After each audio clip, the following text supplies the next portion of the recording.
अबू बकर बिन अबी अवैस ने बयान किया, उन्होंने सुलेमान बिन बिलाल से बयान किया कि यहया बिन सईद ने कहा, मैंने कहा कि मैंने अनस बिन मालिक रदी अल्लाह अन्हु से सुना, उन्होंने कहा कि एक बदवी गांव का रहने वाला जुमे के दिन रसूलुल्लाह सल्लल्लाहु अलैहि वसल्लम के पास आया और अर्ज़ किया, या रसूलल्लाह, भूख से मवेशी तबाह हो गए, अहलो अयाल और तमाम लोग मर रहे हैं।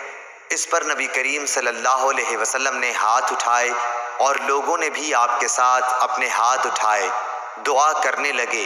अनस रज़ी अल्लाह अन्हु ने बयान किया कि अभी हम मस्जिद से बाहर निकले भी न थे कि बारिश शुरू हो गई और एक हफ्ता बराबर बारिश होती रही। दूसरे जुम्मे में फिर वही शख्स आया और अर्ज़ की कि या रसूल अल्लाह, बारिश होने से मुसाफिर घबरा गए और रास्ते बंद हो गए। बशिका बमानी मल। सही बुखारी हदीस नंबर 1029।